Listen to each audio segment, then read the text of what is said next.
You're listening to Captain John Doe, real aviation stories told anonymously. Let's get into it. Happy Wednesday, Captain John and Jane Doers. It's me, Mindy, and I am joined by... your favorite host, Kevin. Okay. I mean, honestly, I think you are a lot of people's favorite host. I just provide the entertainment value at a relatable level, don't I? Yes, we know. And I provide the reason how people can listen to this in their car, while they're working out, while they're cooking in the kitchen, all the tech details. I'm just motivation for everybody out there that the reality is the easiest thing in life is just find a wife like Mindy. Because then she just does everything. I'm jealous. I want a wife. You always joke you married a husband instead of a wife. Yeah, it's so true. Anywho, well, welcome back, guys. We're excited to have you back. There's a lot of things getting ready for 2026. For a lot of you who work in sales of any industry, you probably are headed into your annual sales meeting. I bet this month or next month to kick off the year. It's a busy time for anyone selling anything, including me selling airplanes. This week, I have Cirrus CX, which is the annual Cirrus meeting, including all their partner flight schools, maintenance centers, and partner salespeople like me, other partnered brokers. So I'll be headed to that and learning all the new about what's up and coming in the Cirrus aircraft world. And then I have my own sales meeting to head to next month. So it's just kind of go in the beginning of the year. I don't sell airplanes, so I don't have any of those fun things. I think next podcast we'll talk about some more aviation conferences that I'm going to be attending. But for my side, I wanted to toot my own horn because we have officially elapsed 1 year of me being a CFI. Wow. Yes, it's been 1 year. More importantly, the last time I talked on the other side of the mic for air traffic control was in January of 2025. So it's a big month for me because everything changed a year ago and we kind of took a leap of faith. In the past year, I have logged about 900 hours since I got my CFI. Hey, yo. Which is crazy. I've annoyed every controller on the west side of the United States for the past year. I don't regret a single moment of it. Being a CFI, I know a lot of you guys out there are listening, is a grind. But with that being said, there's some good news being announced by some of the main lines. Southwest just came out saying they're going to hire about 800 plus pilots this year alone, which is going to be the lowest amount of the legacy carriers. So that's kind of exciting news for people in my position, for my coworkers, my buddies that I talk to and all the time, because, the past couple of years have been stagnant, rougher. There was a huge hiring boom for pilots during COVID, and people were getting hired just if they had a pulse and the intention to fly an airplane. Yeah. And then the faucet turned off completely.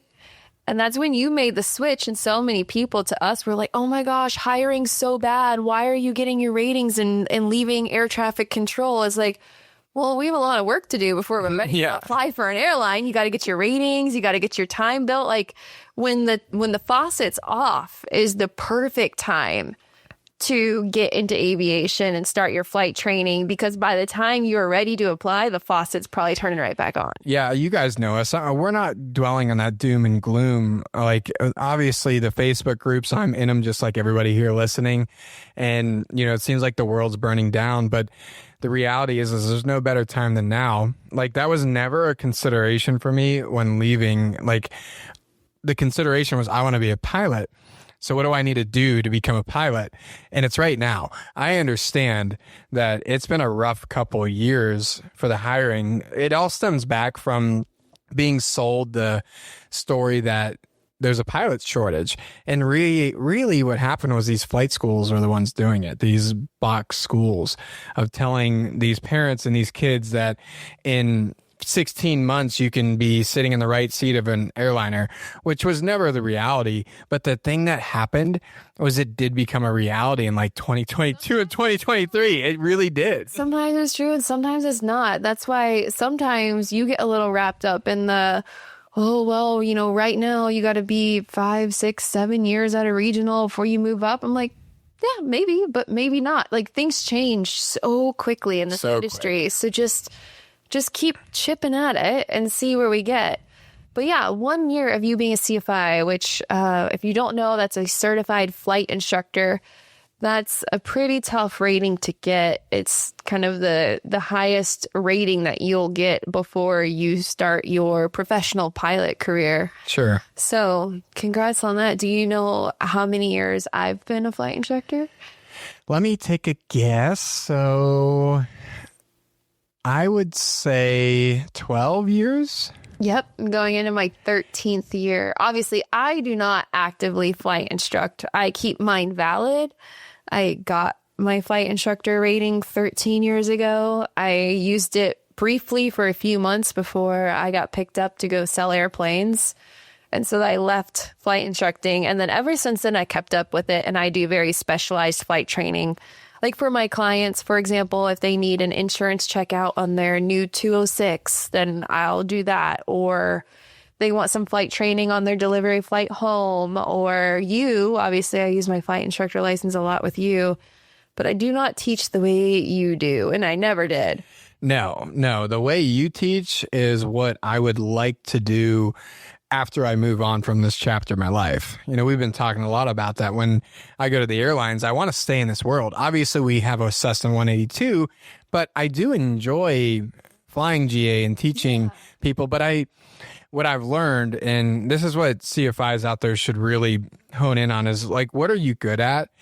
Because it's really important what you do. Like, you're teaching young students how to fly an airplane. So if there's something you're not really good at, maybe cast that aside. And what I'm really good at is like a new owner specifically. And I think that has a lot to do with you. I was going to say, like, it stems from you because you've taught me the ropes for 10 years on how to handle these customers that are buying brand new airplanes. But then my teaching style, what I've learned, is a lot better with these owners than with primary students. And there's a lot of reasons why, but I like that. Two different goals. Yeah, teaching someone how to be safe in their new plane and how to operate their new plane is so different than teaching someone how to pass a check ride with stalls and steep turns. And from my background, real world experience does not play into the passive check ride thing. Like, I can't take my student today in the Skyhawk to LA and get some really busy Bravo training, but I can take the new Cirrus customer over there and do that. And I just find that a lot more enjoyable for me. Yeah. Well, that's really great news about hiring. That they're expecting for this year. We are not a current events podcast, as we've said so many times, but be remiss if we didn't bring up not great news that 4Flight sold out. They sold out. They sold out to private equity. And you know what happens when you sell out to private equity? Tell them what happened. Usually not good things. This morning, there was a lot of buzz going around that 4Flight laid off 40 to 50% of their workforce. Which is terrible. Which, if you guys don't know, 4Flight is a flight planning tool. And basically, pilots are divided into using two main flight planning tools, 4Flight or Garmin Pilot. Majority of people use 4Flight because it's been around longer. It's been marketed much longer. It was just kind of like the first one that went trendy in the pilot world. But now with this layoffs, there's so many people switching to Garmin Pilot. I started with 4Flight. And then because that was used at Textron, that's what they provided for us. And then I switched to Garmin Pilot for my personal flying So then I used both apps for many years. Professionally flying was ForeFlight because that's what was given to me and that's what all of our aircraft data was in. And then Garmin Pilot for our airplane for Mojo. That's what I use for personal flying. And then now I've just been using Garmin Pilot for, I don't know, a long time now. And you, same thing. Exclusively. I've never used any other product but Garmin Pilot. And, because of Mindy and your relationship with Garmin, I've always had access to that. And all of my students now use Garmin Pilot. I'm definitely the abnormality with flight instructors because typically what happens, your flight instructor has ForeFlight, so then you get ForeFlight. Of course. And it's not because of anything different, right? I'm kind of slowly changing that because I have seen the progress of Garmin and what they've done to Garmin Pilot, and it's a pretty exceptional app. We're not here advertising for it. Yeah, I will disclose I am sponsored by Garmin. That is why I used Garmin initially, but then I completely got rid of ForeFlight in the process as I learned more about Garmin Pilot and as it got better and better. And like you said, you've only ever used Garmin Pilot. Ever. I mean, I've never used anything but we're not here to badmouth ForeFlight because that's really unfortunate that 50% of people getting laid off because that's not a small company and that's a product that so many people use. So many people are going to be affected, like inevitably. I mean, they just laid off everyone who knows everything about that product. Yeah. Like, I mean, we know how this works. So that's really rough. So, follow us on social media. I think that, you might, if you're going to make the switch to Garmin Pilot, I post about Garmin Pilot, every once in a while about different tips and tricks, especially on YouTube. Like, for example, they have this feature called Smart Charts that they came out with, which is absolutely stellar if you fly IFR, where you put in your parameters for your approach and it gives you a plate with just that information, just your category minimums, just the initial approach fix that you want to fly. So they have some cool features, which, like I said, we explain a little bit more about Garmin Pilot stuff on my YouTube channel if you want to check that out if you're in the process of switching. Well, enough about the bad news, because this is a fun podcast, isn't it? Hey-o. So let's keep making it fun. The only way we do that is with your guys' submissions. So go to www.captainjohndoe.com. I don't have to say www anymore. You normally do this part. I'm trying a new thing. You are. Everybody knows www. All right, let's try this again in my serious voice. Go to CaptainJohnDoe.com and please submit your submissions. That way we can sound like idiots to you on the podcast and you laugh and you want to keep listening. Also, follow the socials. Mindy is pumping them out. I don't understand how she can keep up with it with the amount of sales she's got going on. But make sure you go on Instagram, Facebook, YouTube, I think even TikTok. Go and follow Captain John Doe Podcasts. All right, so topics that were, at least that kind of were I was thinking about for some submissions, upcoming submissions, is foreign flights, flying to foreign countries. You and I have been really blessed and traveled the world and got to fly in some really interesting airlines that are not like our American. Oh, do we have a story for them? Are you going to share it? No. Okay. We're going to slate this for a future episode. I'm sure you know what I'm thinking about. Yeah. I'm thinking about Namibia. Yeah. Yeah. Ethiopia, actually. You want to share that story. So I'm just going to leave a little seed for them that we flew to Ethiopia Addis Ababa during COVID, and did we have an experience? And by we, I mean Kevin. Okay, next week. It's disgusting. Next week we'll do that. I'll make sure we have time to do that. Our best stories. It's kind of actually. I'm going to be a little sad that it's going to be out there because it's kind of our little pocket story that we tell over drinks, like at the bar with our friends, which is the essence of this podcast. It's as simple as like... But it's one of our funniest stories that we tell friends. When we say we went to Addis Ababa, Ethiopia, people are automatically perk up. And then we'll share the story next week. Okay. So if you guys have some stories of flying international that are wonky and crazy, or any of you foreign pilots out there, I know you guys listen. We see it. We got Brazilians out there. We got Europeans. Like, come on, give us some stuff. I actually just flew with the guy from Germany this past week, and learning all the ins and outs of the differences of flying over in Europe versus here was really interesting. So keep them coming. Also, with last week's episode, we had that advice section, and a really nice gentleman sent us some feedback about staying current and everything, and he uses a sim. So I thought it was a good idea to maybe put that out to you guys. Oh, so many people have probably gotten sick in Sims. Yeah, that's a good thing. That's a good thing? No, that's a good point. Yeah. Talk about your Sims. Like, I do a sim a couple times a week, and I get a headache from managing it, not even flying it. So send in those sim stories. All right. You're doing great. You never do the housekeeping. This is so hard for me to do. It's hard for me to listen to. Like, it's not even going good. Like, normally it flows. I realize now that you do so much more. I apologize to everyone listening to me talk. You're doing great. I love just sitting here. This is I'm nice. trying. This is really nice.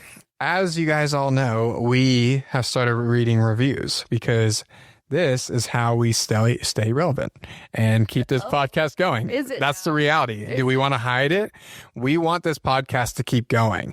To keep going, we need reviews, 5 stars only, and we need submissions from people like you. If you like the podcast, just say it. It can be a thumbs up. Listen up. Kevin is making demands today. I'm making demands because I know you guys out there like this stuff. We were traveling the past couple weeks, and people who don't even fly were telling us they listen to the podcast, and my mind was blown. So people who are in aviation listening to it, I'm sure enjoy it. Anyways, KJL Naples said, top shelf, raving non-pilot fan. Oh, hey, there you go. The Cat and the Captain. 2 very contrasting and both entertaining and thought-provoking stories. Yeah. Love it. Look at that. I didn't even mean to say that. Non-pilot listening. I love it. All right. Cookies and cream. Yeah. I'm not going to read the last part. I want to see. Let me see. Okay. You guys need to go read our reviews and find cookies. What's in it? Find cookies. We can't read the name. Okay. We cannot. I should actually read the review before I read. Read the review, but don't read the name. Refreshing. Such a fun and refreshing concept. The stories are great, and the nosy side of me loves the realness of the stories since they're all anonymous. Worth a listen. Thanks, Cookies. If you are the cookies and cream, and I won't say the rest, reviewer, please message me because I need to know who you are. Oh my gosh. I almost said it. Yeah, you did. They almost got you live. I'm pretty sure this is an explicit podcast, so we would have been okay, right? It is, but that's hilarious. All right. As always, we're doing a monthly merch giveaway all year long. One winner is selected on the 4th Wednesday of each month, which I believe is the next episode. Correct. You can enter for free by following us on Instagram and engaging with our monthly giveaway post. Leaving us a podcast review and sending DM after you complete it is an extra entry. Click on our show name on Apple Podcasts, scroll to the bottom, and add your rating. Open to U.S. residents 18 and older. Full rules are linked in our Instagram bio and on our website, CaptainJohnDoe.com. www.CaptainJohnDoe.com. All right, break. I need to take a sip of water because I've never done this in my life, and that was a lot. Wow, look at you working this episode. All right. Wow, do you have any appreciation for me now? You act like I don't appreciate you. I know what I got. You're literally... I get told every day, you know what you got? Yeah, I do know what I got. I know. Everybody listen, I know. You're sweating over there. I am sweating. I'm sweating like my solo student today. Solo student. Solo student. All right, now the part that I actually know how to do. I'm going to read a submission. You want me to go first so you can have a break? Are you okay to go first? Yeah. Go first, please. Go first. For the love of God. Okay. This isn't my story, but a Captain Jane Doe story from a friend of mine. I was a line tech at a satellite airport near the Circle City Charlie. Pause. That's an opposing bases podcast little innuendo. Reference? Yes, I kind of like when we get the crossover. Can you tell me what that means? Because I don't know what that means. Nope. What? Do you know what it means? Of course I do. I listen just like everybody who's probably listening to this to Opposing Bases. They are a great podcast. Circle City Charlie, that's not an actual place? So they never name anything on their podcast. Like location? They won't name the company they work for. They won't name the airport. I don't really know what it stemmed from, but now everybody who listens makes up these ridiculous names like the Circle City Charlie. And I'm guessing that it's probably... So do we give away too much? They don't give away any details, and we Zero. give away all the details. We're not the same. We are okay giving away the bag because it's funny. Because it's funny. All right, continue. So okay, I would have never known that. So thanks for that little tidbit, Kevs. My friend was a new FO on a Citation 10. They picked up some passengers for the Florida Express to Naples as normal. Hometown. The passengers show up and off they go. I find out a few hours later that when they return, that the passengers had showed up with a handle of Tito's and it was gone by the time they hit flight level 410. She expects them to just pass out. A half hour passes and she and the captain hear a thud and 7 big guys dying laughing. She turns around to see one bald guy on all fours going up and down the aisle with a suction cup toy stuck to his head like a unicorn. On arrival into APF, which is Naples Airport, she's saying goodbye and saying she hopes they have a good flight, hopes that they had a good flight, and gives the bald guy a knowing smile. The old Florida Express with a handle of Tito to Naples. I love that. I am trying to think if I've ever had a drunk passenger story, and I don't have anything to offer. You did last week, remember? On your Frontier flight. Oh. Yeah, I guess I meant if I'm the pilot. Yeah, if you guys didn't hear last week's episode, tune into that. There was a drunk person that got thrown off my flight. Just Dirks Brantley, right? Oh, you never phoned him. Got drunk on a plane. Yeah, I don't have any crazy drunk passenger story to report. No, for you guys listening, if you do, send them in. I'd love to know how you handle it because, FAR wise, you can't allow somebody on the plane if they're drunk. But on the plane, if they get drunk on the plane, what's the deal then? Obviously I'm sure there's company policy in, different... They're the ones serving the alcohol. How are you going to get upset if somebody gets drunk on your plane, but you're the one that brings the liquor? These are always like these weird airline questions. What do you do if a passenger is belligerently drunk and you're halfway on your trip? What do you do? I don't really know. Let them party. Let them party. I'm up front with the door closed. Do you remember when we were in Auburn? I remember this. What? I was just thinking of this weird scenario. We were in Auburn. I don't know. We're in Alabama? Yes. Maybe we were going to see my cousin.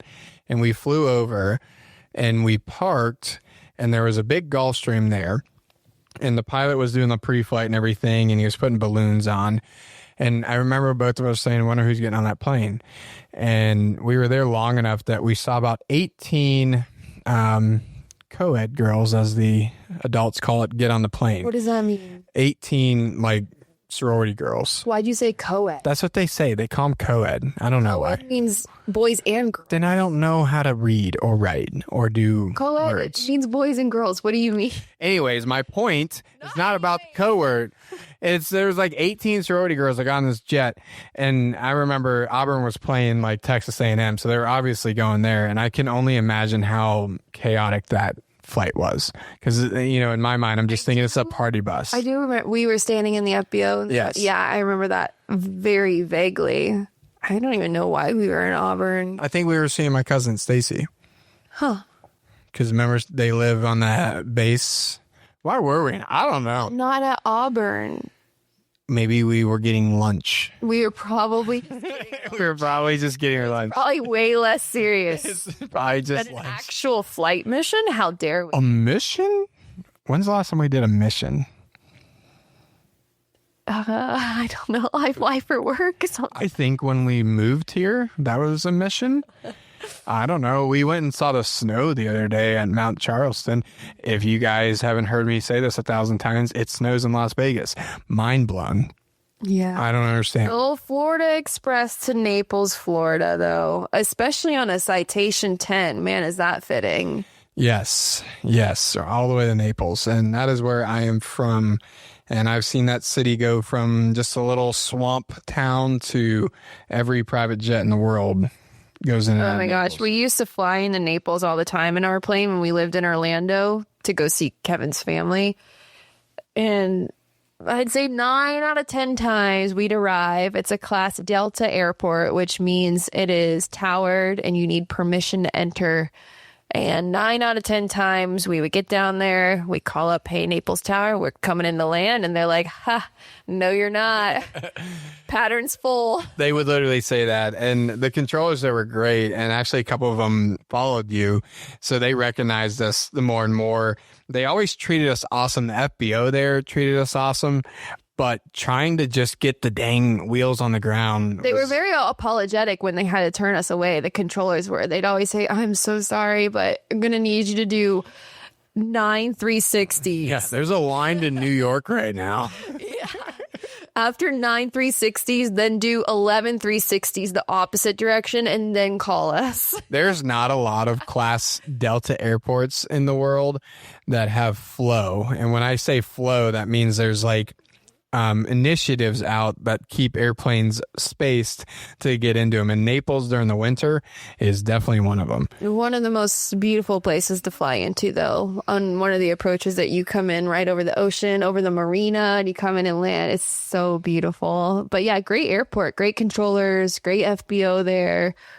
Awesome experience flying in and out of Naples all the time. It's just so freaking busy. So busy. And then we'd roll up to the FBO ramp and there's like rows and rows and rows of private jets, Gulfstreams, Globals, Challengers, everything. And so we'd roll up in our little Cessna 182 and we'd have to park like 3 miles away over in what we called peasant parking. Peasant parking.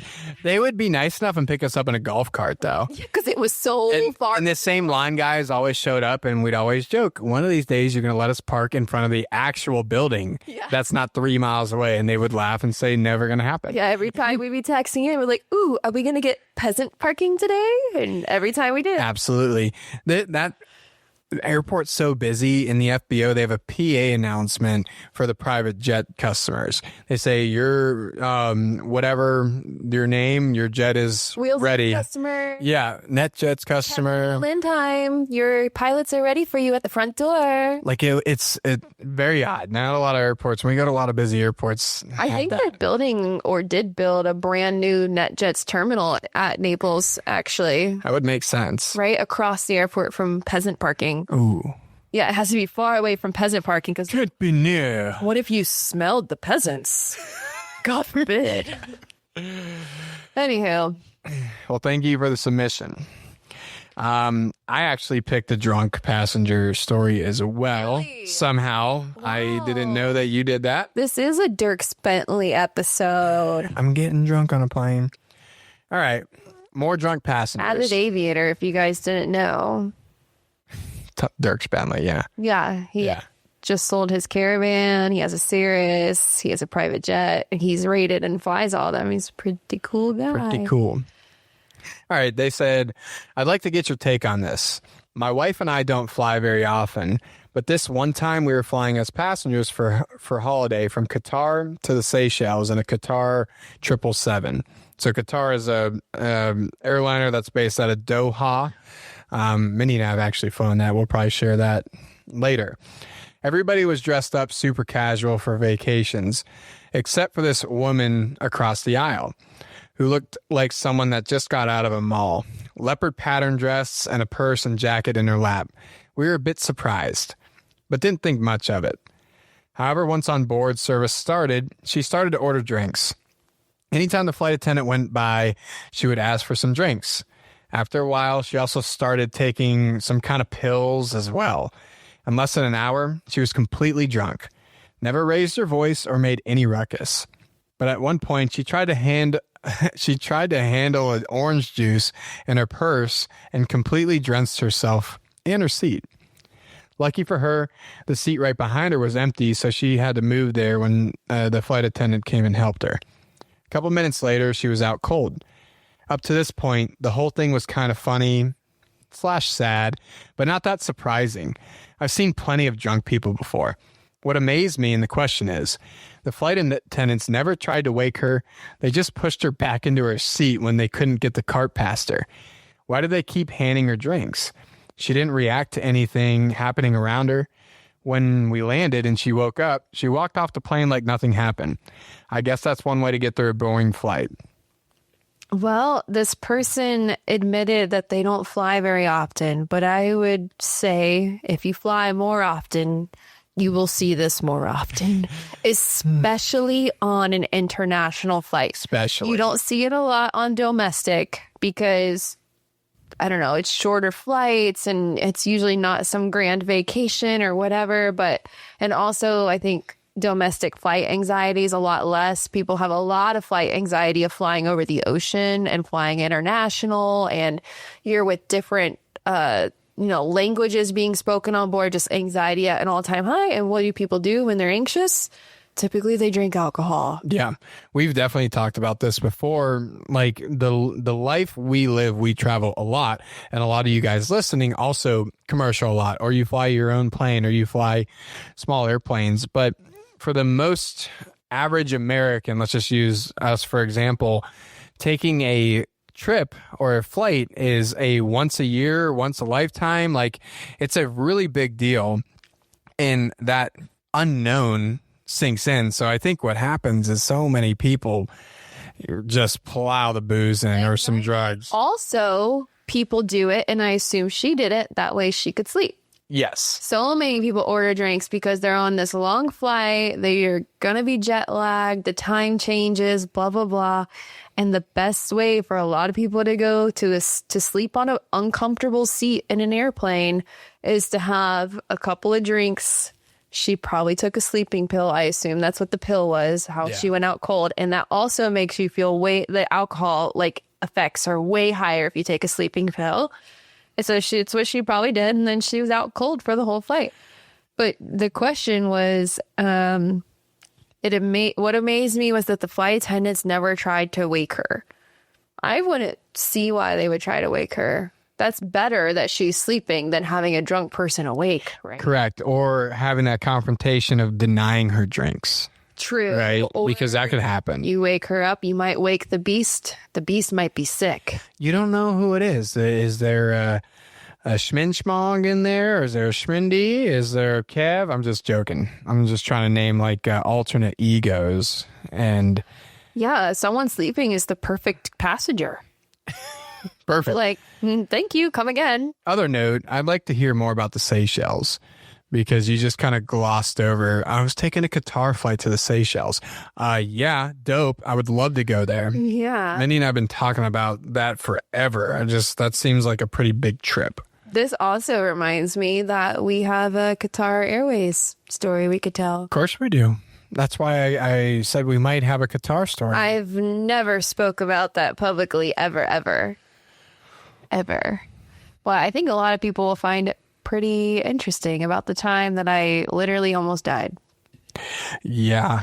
Okay, so next week's episode, it might just be our story time. Yeah. Because okay. Each story is us being passengers on airlines, and you were, I'm going to say, almost died on your flight, and it's kind of playful, but you were incredibly sick. Yeah, I mean, I could have been. Then me, I literally almost died. Yeah.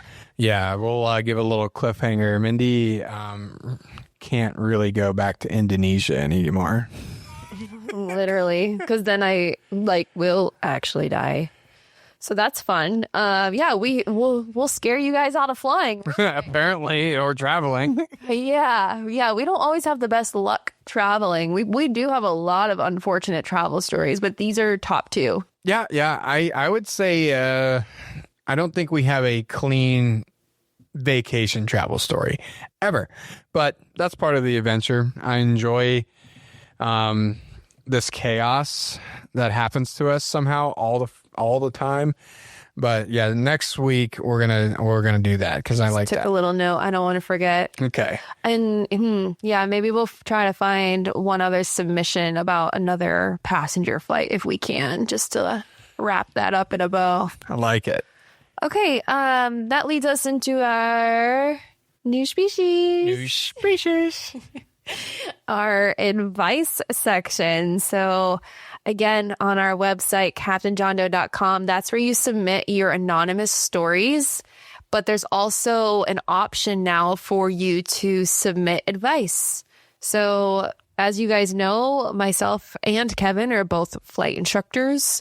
I fly in the corporate world. I fly private jets. Kevin is actively flight instructing in Cirrus aircraft. I buy and sell airplanes. We do media. Like, we have a lot of experience in the aviation industry that maybe we can share with you guys, depending on what you're looking for. This is my new favorite segment because I have no idea what we're going to say. What is PDPIC? Oh, I do know what that is. It's PDPIC is like supervised solo. Then it's not solo. Supervise. Okay. So it's supervised solo. So like the long story short is, let's say you're getting your private pilot license in a multi-engine plane. You can't solo that per insurance. So the FAA put an amendum in there saying you can log solo time with the instructor on board. Okay. We brought that up because I literally just saw random letters in this paragraph and I was like, what is this? I actually see that now. Okay, go ahead. Here's the advice question. To start, I am an instrument rated private pilot. I got my PPL and was flying a lot and also flying a lot after with friends and family. I decided I wanted to take this more seriously and potentially go to a career level, so I went to a school to get the process accelerated. At that flight school, we only flew with instructors during our commercial long PDPIC and everything. So that's what we were just talking about. So on their long commercial solo cross country flights, they had an instructor on board as well. Okay. This brought up an issue where now when I fly solo or with passengers, I get a pit in my stomach and feel every little vibration the plane is making and almost like a nervousness. This has now continued on to pre-flight, driving to the airport and getting ready to go flying. I fear, what if I forgot how to land, and other imposter syndrome thoughts. I was wondering if either of you have ever experienced this and how to overcome it, as I love flying and it hasn't been an issue in the past, but I feel as if I've relied on having an instructor there too much. I mean, this is too easy of advice, right? Relatable. I mean, both of us can relate, but I guess I'll start. So whoever this is, I 100% was in your shoes. So we were fortunate and got our first airplane back in like 2019. And I never flew solo besides the experience only for my private from 2019 to this past year, because anytime we would go fly, it would be with you, Mindy, I'm talking about, in our airplane. So I never, up until the point when I started flying at my current company, really believed that I was good at flying, because I always had the safety blanket sitting next to me. I had this professional ATP rated pilot always there. Now, she trained me to the highest tier, but like internally, when you don't go out on your own, you don't really know, because what if I did something that was a little bit wrong and you just corrected it under the table? I didn't know. I also had this problem when I was learning how to fly with different instructors. If they were to take the controls from me and maybe not manipulate it, but kind of hold it where you don't really know what you're doing. So my point is I have this exact same imposter syndrome. I had this imposter syndrome. How did I solve it? By literally getting the keys to a brand new SR-22T and being told, you're being paid to do this flight. So as human, we have that fight or flight personality, and you either are going to fight or flight. So day one of me being a flight instructor, I flew from Henderson, Nevada to Santa Ana, Orange County by myself. I haven't flown solo since my private pilot days because I did do the PDPIC with you for my commercial. And that flight kind of changed everything because it was a challenging flight. It was through busy airspace and I completed it successfully. And then that kind of imposter syndrome slowly died away. And to be fair, it really stuck with me for about 3 to 4 months as an instructor until I really, really got more comfortable. So what's your recommendation? You got to take the plane by yourself and you have to get on the horse. You got to get up. You're a licensed pilot. Somebody determined that you were safe to operate an airplane by yourself. Believe that, even if you're nervous, and don't do anything crazy. Like, you don't need to go to Orange County, but go to the next airport over. Don't stay in the pattern. I'd say that's the biggest thing is, especially new students, they get so comfortable in the practice area or in the pattern, and that creates this little bubble. Exit the bubble. Cut the umbilical cord off. That's the only way you're going to prove to yourself that you can do this. Yeah, this is kind of like that person who wrote in about the yips. Yep. Right? Yep. So I experienced this, but in a totally different way. I have never had imposter syndrome about my piloting skills. I've always been a confident pilot about what I can do. It's never been that, but I do get, and the way you described it, whoever wrote this in, that says, I get a pit in my stomach and feel every little vibration the plane is making, and it's almost like a nervousness. I relate to that so much. And I'll tell you, when I experience that is identical to this person is when I have passengers on board. Not when I'm solo, and I'm not when I'm with other pilots, just as they described. Because, and here's where I think it comes for me mentally, is that, how do I explain this? If I'm flying with another pilot, they are educated enough about the risks associated with the activity we're doing, where I truly believe that they made their own decision to be there. But when I have a passenger coming on board that's not a pilot, it's all the weight is on my shoulders to determine this is a safe activity for that person. And generally it's someone who I really love who's coming to fly with me. It's my brother, it's my sister, it's my mom, it's my dad, it's my dear friends. And they're looking at me to believe me that the plane that we're flying is safe enough to fly in, and that this activity today is, and I'm going to keep them safe, right? Pilots know the risks, but I'm not going to necessarily explain to a passenger as we're getting in, like all the risks, all the things bad could go happen, right?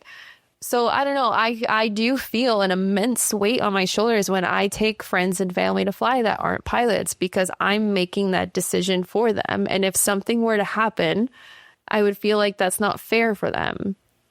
And I don't know how to get out of that, to be quite honest. I don't think you really can. And to be fair, you're talking about single engine. Yes. Oh, let me say, airplanes. I've never felt like that when I'm flying a jet. Yeah. We're talking about. I never feel like that when I'm flying a jet. I only feel like that in single engine aircraft, and especially in our own plane, which is ridiculous because I know my own plane better than anyone. I know that I have an open checkbook with my plane when it comes to maintenance, but it is an old plane. I can't control everything. Like, there's plenty of other people who treat their aircraft like mine, and bad things happen. And I'm not immune to that. We've lost friends that are pilots in this community that have had accidents. We have people just 1 degree separation from us that this has happened to. So I'm not going to sit here and act like it's the safest thing we could be doing. Is flying safe? Yes, 100%, 1000%. It is so safe. It is safer than the drive to the airport.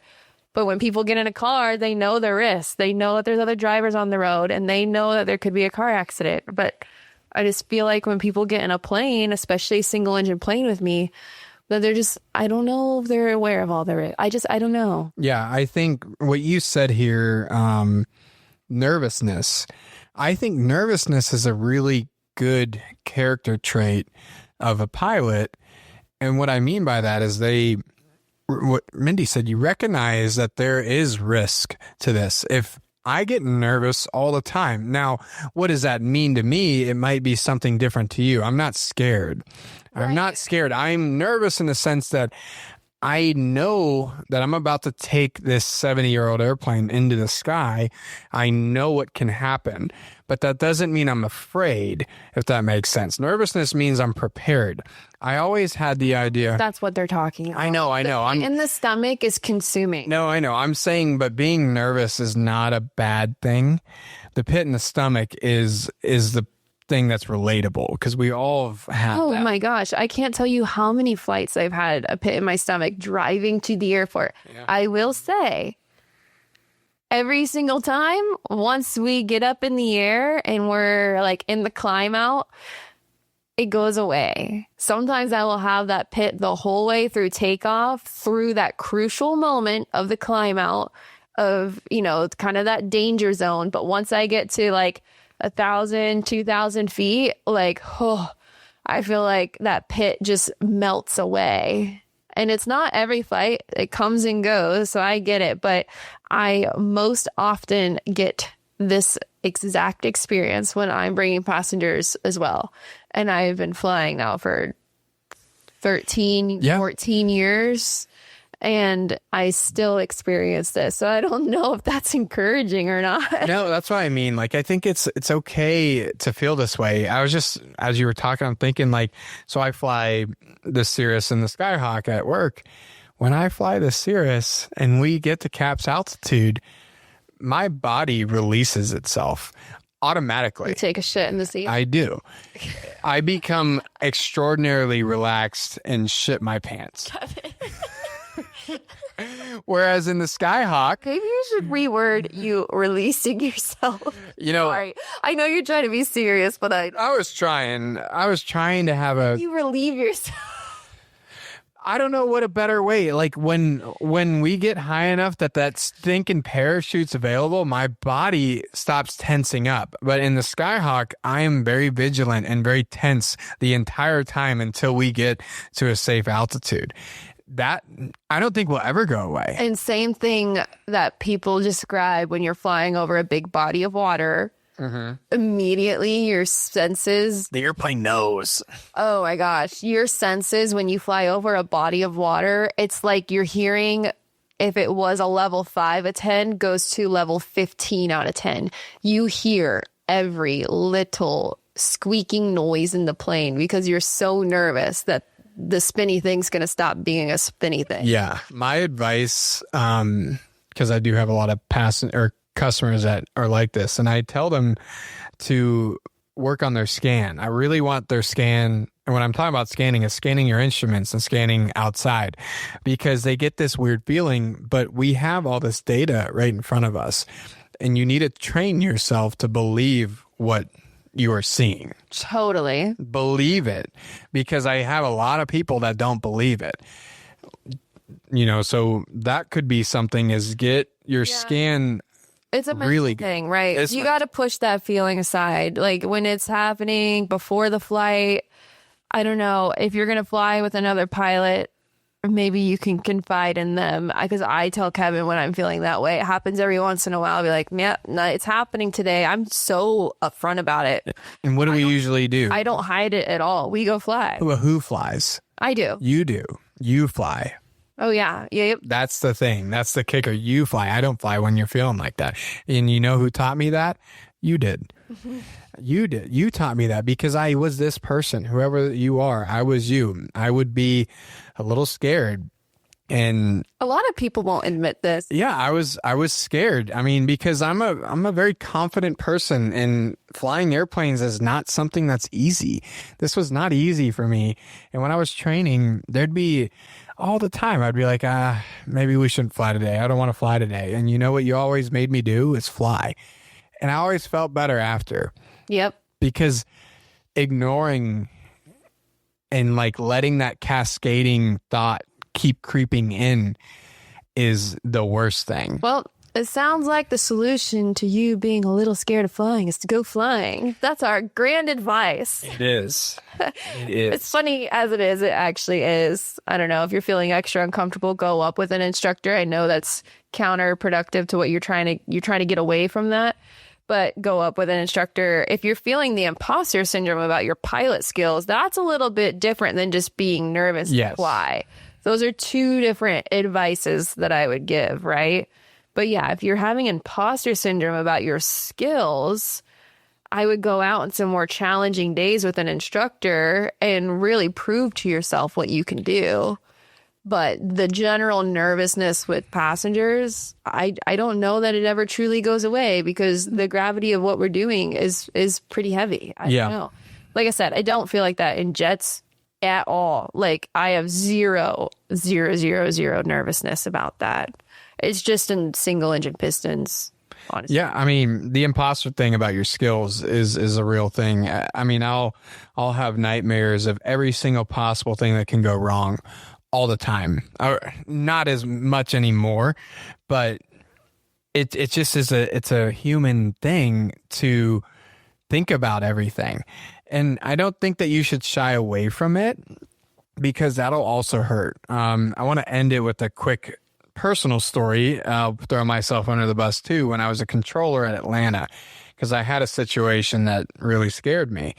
I had a really bad error where two airplanes got really close together, and it was pretty I don't know the right word, but it really messed with my head because of the gravity of what almost happened.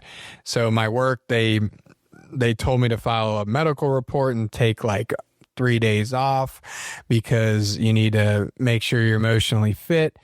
And, you know, I kept struggling with, was I emotionally fit or was I just angry?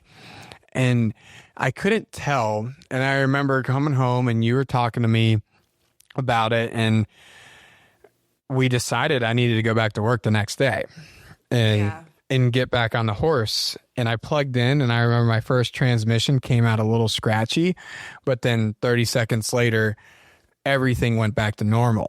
Because what I didn't do is stew on it. I didn't dwell. I immediately went back into it. And I think you can take air traffic controllers for a great example. When incidents happen, I've seen this 1,000 times. If they don't come back to work the next day, you might not see them for a year or ever again because of that stewing. So long story short, fly the airplane. I promise you that is the only way you can get through this little circumstance. Well, good luck. I hope that you can push through that and have some joyful flights ahead of you. But get out there, be confident, get an instructor to push your envelope a little bit if you need to, and go have some fun flights. Create some missions that bring you joy. Go see something new, go to a new lunch spot, go to a new city, and focus on the great thing. In fact, I just saw, I don't know if you guys are Mel Robbins fans, but she actually, we're going to tie this up real quick with some real advice from a professional, not us. She was talking to a guest that had major flying anxiety, and she told her that you need to have an anchor thought. So why are you flying today? And she's like, or why are you going to go flying? And she said, because I'm going on a vacation to Rome, Italy. And she's like, okay, now think very specifically of something really fun in Rome, Italy that you're looking forward to do. And she described that she's going to take a water taxi for the first time. And she's like, is there a breeze in your hair? Is there sun? What are you wearing? What are you going to wear? Who are you going to be with? And you create this vision that you will refer back to anytime you get nervous on the plane, because your brain doesn't know the difference when you tell it on the inside and you tell it, I'm on a water taxi. There's a breeze in my hair. It's beautiful. I'm smiling. I'm wearing my favorite white dress and I have this purse and I just bought these new sandals in Rome, Italy, and blah, blah. And you tell your brain, I'm so excited. It'll believe it. it's actually like science.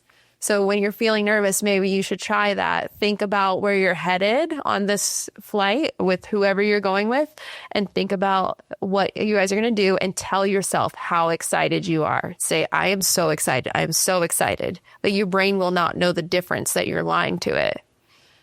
I love that. I'm using that right now. Me too. Right now.